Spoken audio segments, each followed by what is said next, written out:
All right, let's do it. Organized Sound Podcast, welcome back. I have Ariaun with me. Hi, everybody. And so I would describe you as like an event planner slash entrepreneurial woman. Tell me about what you'd add on to that. How that started. I would definitely agree with that. Definitely an organizer. I definitely try to be an assistant to people who have businesses already that they're trying to take to the next level. Okay, so yeah, kind of consulting is what you're getting at. Absolutely. Yeah. Nice. So we kind of talked about how you grew up in Wilbraham. Talk about just what it's like growing up in that east or western Massachusetts area. In that area, well, it's very quiet. I think it was interesting. Honestly, for me, it was being the only black kid in the room most of the time. Okay, right, because you went to Minnetonka. Yeah, like if I had to say what that experience was like, I think it kind of got me comfortable with being uncomfortable. So that was good, and I met a lot of different people I probably wouldn't have met if I didn't grow up there. So I had a good experience, but like I said, it was really quiet. So I did that, went to college at Western New England University, went to Boston for a little bit, and then came back home after that. Very nice. So yeah, let's dig right in to this event that you have tomorrow. So this is the Inspired Mic, right? Yes. And so tell me about, before we get into who's going to be there, tell me more about the conceptual description of the event. Okay. So it's an open mic format, but we do have people sign up ahead of time because we want to make sure there's going to be like a good flow to the show. So it's a little bit more of a showcase. If people want to come and they want to get up there, if we have time, they're definitely more than welcome to do that. The idea is just getting the talent in the area together to have a place to, have chill, cool vibes. You can just relax. Not everybody always wants to go to like a club or a party or whatever. Sometimes you just want to chill and have a good time and listen to some entertainment. So we're going to have singers, we're going to have poets, rappers, everything. Okay, so for this particular event, today is October 24th. This is going to be October 26th. It's Saturday. So it's 2 days away. Yes. Okay, but talk about who's going to be there. So we're going to have a few different people there. We're going to have NBS Malay there. She's actually the host and owner of Speak and Eat. She does her own open mic event every other Monday. So I met her at her event there. She's a fantastic poet, a phenomenal singer. And then we're going to have Doran Pierre as well. He's a Springfield native. He went out to California for a little while, performed out there. He's performed at the Big E. He performed at MGM. So he'll be there, and we have like a whole list of people. Do you want me to pull out? Pull it out. Pull it out. Right, let's go. So while you're pulling that up, just tell us what time and the location.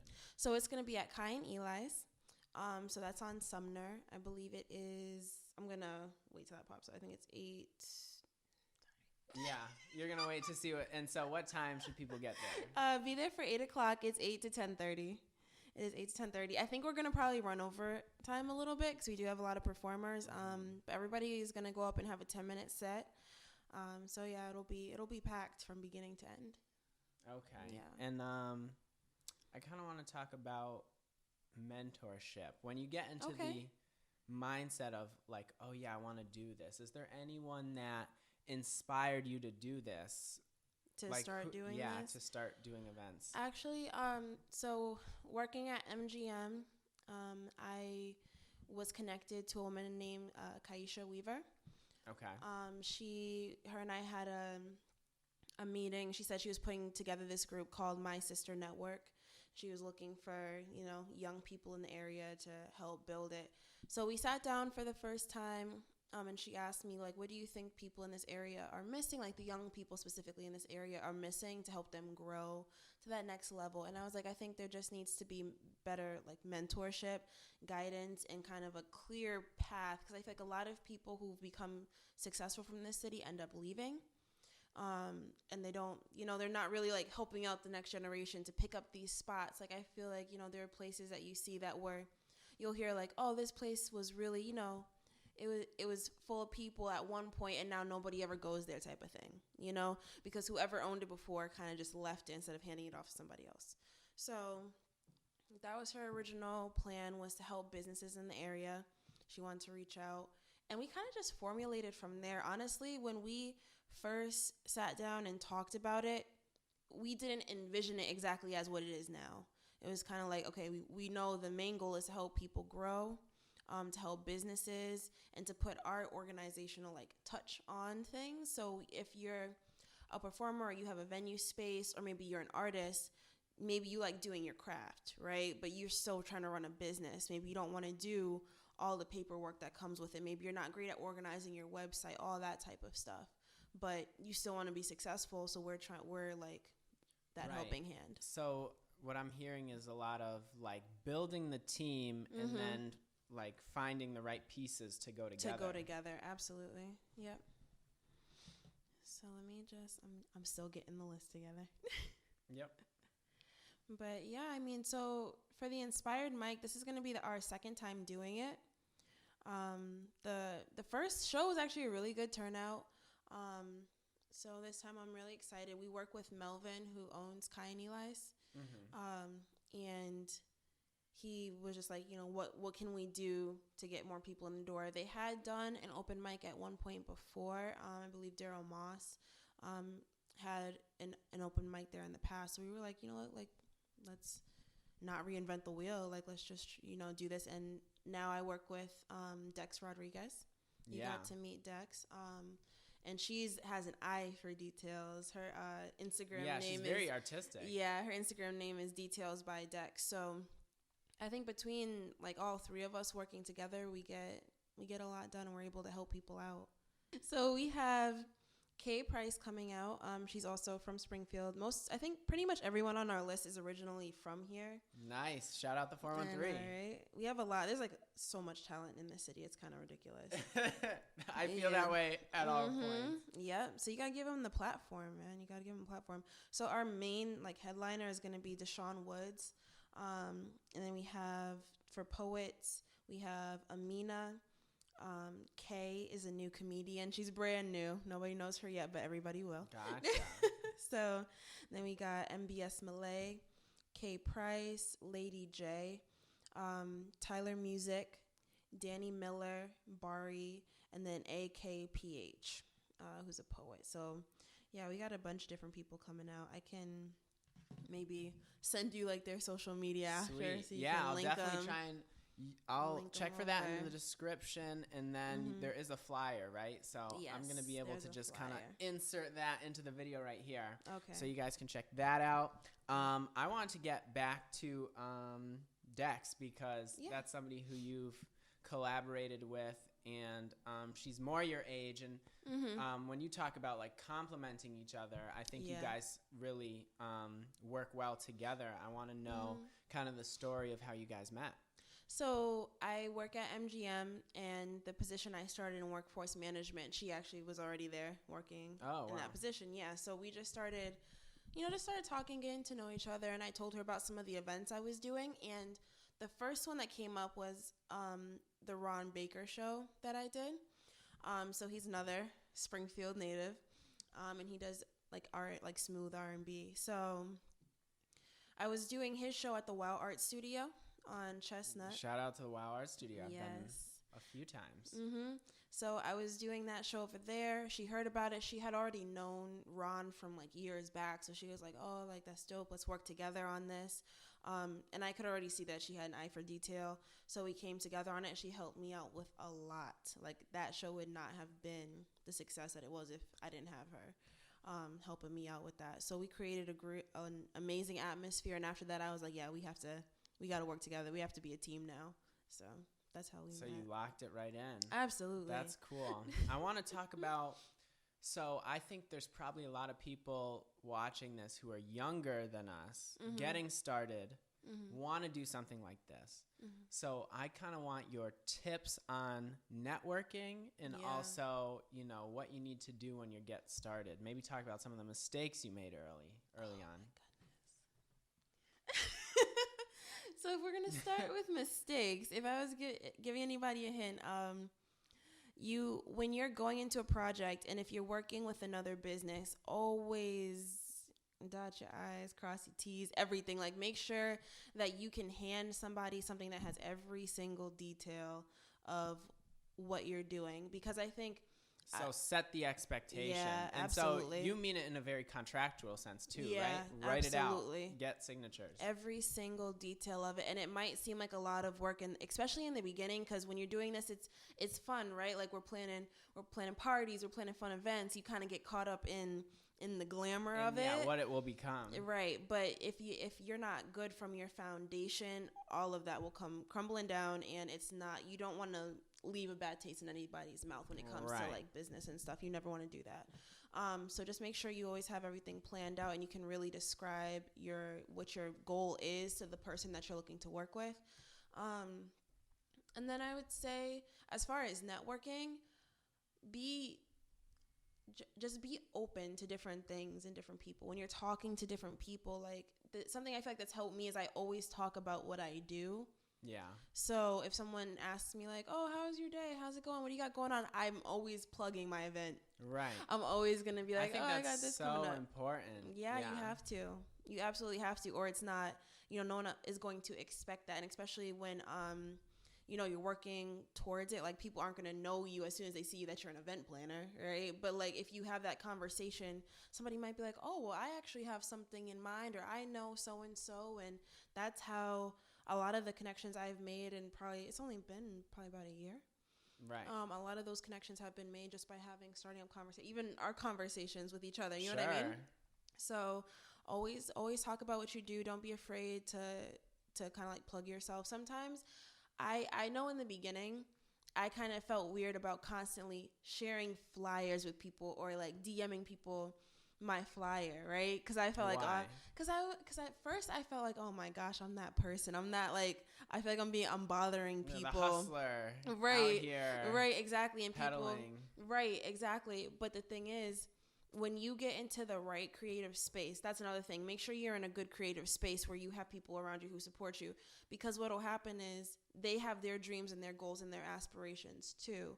So, like, for me, like, a lot of people I share my stuff with are artists, are poets, or music, whatever. So they are perfect. They're like, oh, you got a flyer? Great. I got you. You got me when I got my event, but I got you. And that's perfectly fine, because you got to help each other out, right? You got to work together as a community.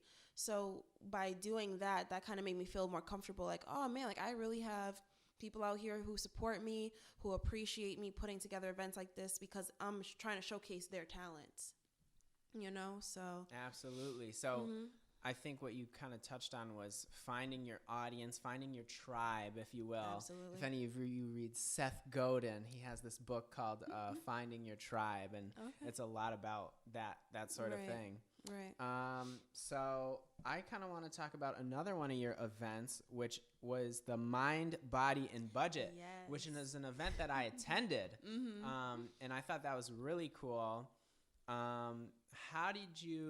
First of all, how did you put it together? Let's start there. So Mind, Body, Budget was initially so the business partner I talked about earlier, Kaisha, that was something that we kind of came up with together. The very first one was really cool. We did it in an aerial yoga studio.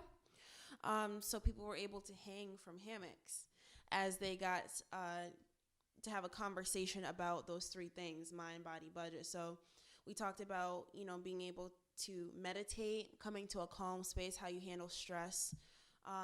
We talked about, pretty much like healthy food, healthy living. And then we also had somebody get up and talk about finances and how to better budget your life, and how to handle debt, whether that's student debt, whatever, from your car, whatever, how to better budget yourself. And I think that's where things take a really interesting twist, right? Because everyone's thinking mind, body, spirit. And then you guys swapped out and put budget in there. And so why is that so important to you? I think that honestly, from my perspective, I think that money keeps people in a very stressed out situation. Like, if you're not right, if you're not on top of it, exactly. If you're not right financially, that can really sway like how you go through life. And I think most of us would like to be like, oh, I'm above that. I'm zenned out over here. To front. But that is to front. Exactly. But at the end of the day, if somebody, you owe people money, if you got student loans to deal with, it's stressful. So I think, like the idea coming together was like, if we can get all three of these things in the right space, overall, you'll be spiritually in a better place because you won't have as much to worry about, and you'll feel like you have a better grasp on your life. That and finding true balance from balancing a checkbook. Exactly. Okay. So I think we kind of already talked about the services that you offer, but were there any other ones that you wanted to kind of mention? Talk about? Not necessarily services. Well, we have a website. We have a My Sister Network website. We also have a Facebook page. Okay. So you can definitely find all the details of the services that we offer on there. And another big event that we have coming up is we're going to do a Miss Black Teen pageant. Okay, yeah. Yep, and I'm really excited about that because that's going to give a young girl in the Western Mass area a scholarship towards college. So that's like our next big push is to work on putting that together. So when you say pageant, is that going to be an event where people come and it's kind of judged, or is it a write-in? Okay. It's good. Yeah, it'll be judged, but they'll the girls will have to kind of do community service, community engagement, all of that, work on their speech, all stuff like that. Trying to like get them prepared also for college and that next step, So that's our next big one. I've always felt like for me, and it's funny how things turn out, because I've had a friend of mine a long time ago told me she's one of those persons that kind of looks at you and is like, I feel like you're destined for this. Okay. And her name is Gabby, and I remember. Shaman. Yeah, exactly. She's that friend, and she told me, she's just like, I just know that your purpose is to have an impact on women, right? And to be a leader to young women. And I kind of took that, and I was like, okay, yeah, like that sounds great. Really? So you didn't necessarily feel that before? Yeah, I mean, like I have my little sisters. I want to be a good role model to them, but I didn't necessarily at that point see myself as somebody having an impact over, multiple women or young women or whatever. And then it's just so funny how that kind of just happened. It's so now you're falling into it and being exactly. Like, oh, whoa, I was like, she knew something. Maybe this is nice. Maybe there's something to this, but I'm super excited about it. I think it'll be a great opportunity, and the goal with the pageant is for it to get bigger every year, so we can give more money every year. Gotcha. So you want to make it an annual? Yes, absolutely. So I guess looking at the long term, what are some of your goals, even outside of events? Like, what are some of your 5-year goals? So right now, for me personally, I am getting my real estate license right now, so I'm studying for that. Oh, yeah. So after I do that, and I've secured that as another side hustle, because to be a millionaire, you got to have 7 streams of income. So I'm working on that, right? That's the average. I'm working on that. But after that, I'm going to get more into data science, coding. I've dabbled in it a little bit, and as soon as I'm done with this, I'm gonna go full-fledged into that and studying that, because my goal is to be able to take those skills and within the next 5 to 10 years, bring those skills to young people that don't have access to it. So I was actually inspired. There was a story I read about a woman who I believe she was in New York, and she got a huge bus, right? Gutted the bus, put desks in there, put laptops in there, and she would go around the city, and young girls would be able to get on the bus and code. Wow. And she would teach them how to code, and this was a skill, almost like having a trade. Yeah. That these young women were able to take with them for the rest of their life. And that really touched me. I was like, that's like just giving young people that freedom. So you don't necessarily have to work the rest of your life in a 9 to 5, because I think we're getting further and further away from that. Yeah, me too. And from people being satisfied with it. Like we don't live in our parents' generation. I don't think we have that same mentality that they did to just, hustle, go to work, to retire at 65. And, I don't see it. So I want to be able to give that skill to people who usually wouldn't be able to get it. Creative solutions. When you say something like, how much creative work went into this idea of gutting a bus, identifying the problem and then finding a way to get right in the community. Exactly. Because distance. There's a lot of different factors that go into people not having access. Absolutely. But I want to talk about real estate because you had mentioned that to me and I almost forgot. Yeah. So what got you interested in real estate? In doing real estate? Well, both of my parents, they're not realtors, but that was how they made out of college. They saved up their money, purchased a 3-family home, and that's how they kind of got on their feet to make sure that they weren't in a situation where they were in debt, whatever. So that's kind of what I grew up around. I was like, oh, okay, that's what I got to do to secure my bag, right? You got to own some property. You want to own something. So that was the initial thing that led me to it. And then honestly, after that, when I started at MGM, I met Cindy Gaynor. Yeah. Who was just one of the most amazing, shout out to her, beautiful people I've ever met. And it's really, my God, yes. and it's really hard. I wouldn't say it's hard because there's a lot of amazing women in this area, but when you meet certain people, they just inspire you. And I knew, so she told me a little bit about her background, how she did real estate and what she enjoyed about it. Having a little bit more freedom and flexibility to her day, but still being able to, like, you get exactly what you go after. You know what I mean? Yes, and it's very akin to events in that sense because, as much as you promote your event is going to ultimately dictate the turnout. So the more houses you show, is the more sales you're going to close, and you gotta hustle for it. And I really like that. I think for me, like, don't get me wrong, I like the job I have now, but when you're working in a job where it's like, man, if I go 100 today, if I go 110 today, I'm going to reap those benefits versus it doesn't matter what level I go, the day is going to begin and end the same way. There's just no comparison to me. Right. That motivational piece gets lost. Exactly. Tell me about, so we talked about the area, like Western Massachusetts, and going back to what you said with this initial mentor that you had, what, in your opinion, are some of the things that are still missing from like a Springfield, Holyoke area, Wilbraham? What do you think needs to develop? I think we need, and I think they were talking about bringing like the Hippodrome back and doing like, and having a really big venue space, because when I know this, I don't know if your viewers know this, but the amount of real pure raw talent that is in this city is ridiculous. Like shout out Austin Fair.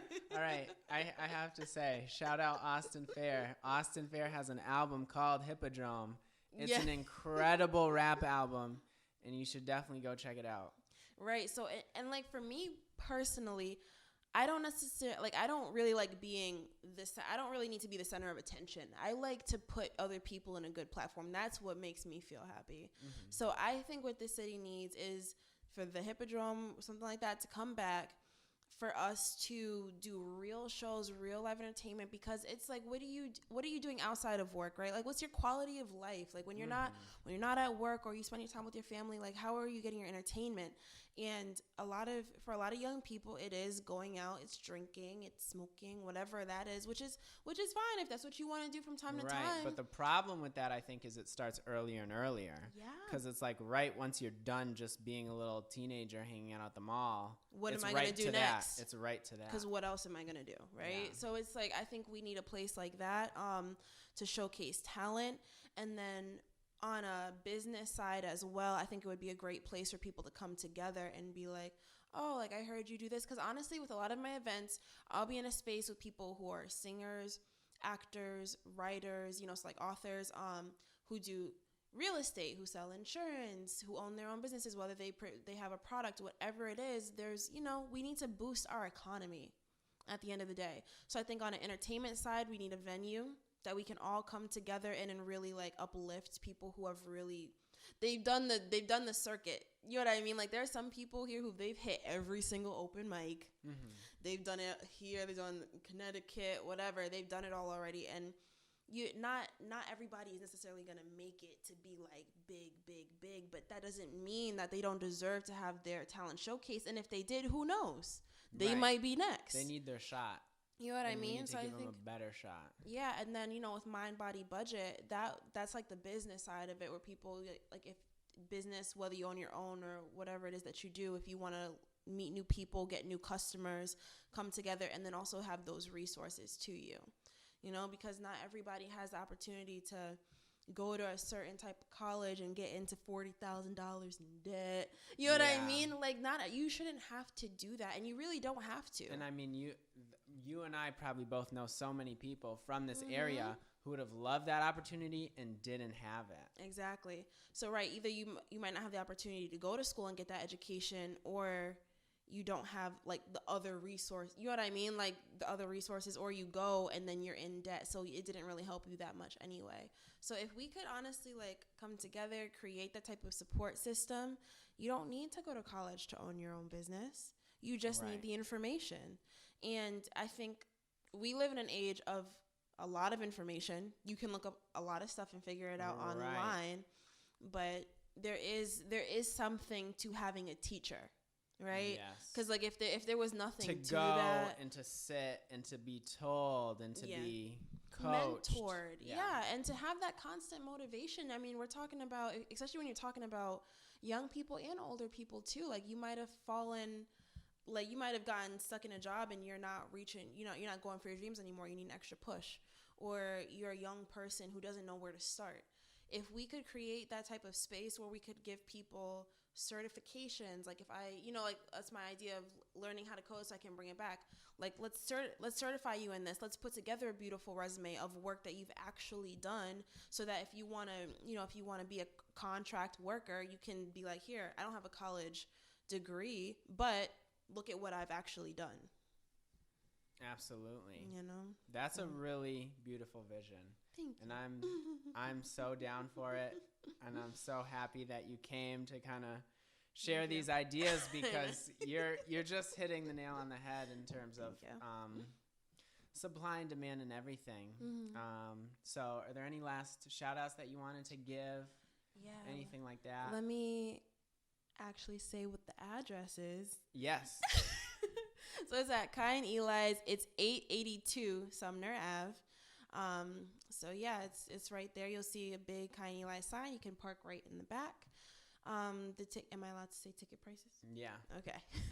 It's $10 for a ticket. I think we have about one VIP table left, which comes with a bottle. And that's $20. So if you have a larger group, that's the way to go. And like I said, if you come and you have your music ready and everything, we probably will have a little bit of time where people can just hop up and get on the mic. Awesome. Yeah. I'm looking forward to it. I'm really hoping to make it too. I think I'll be able to. You better be there. I gotta sneak out and get there. I got to. I think this is gonna be an amazing show, and I can send you everybody's information so you can tag them. Definitely. I definitely want to give these artists their proper respect. Definitely. All right. So this has been the Ariaun interview. Thank you so much for coming through. Thank you for having me. And I mean, I think both of us are really in a space of being interested to network. So if you're in this Western Massachusetts area and you have some ideas or just some tips on some artists that you really like or anything like that, definitely hit us up. Leave something in the comments. We're very interested in just developing this area. Yeah. So actually, shout out your Instagram. So my Instagram is Valencia_forever. I came up with that years ago. Oh yeah. And I'm gonna stick with it now. Absolutely. And I'm Hibbalde, HIBBALDE. See. So and much cooler. We're signing out. Bye.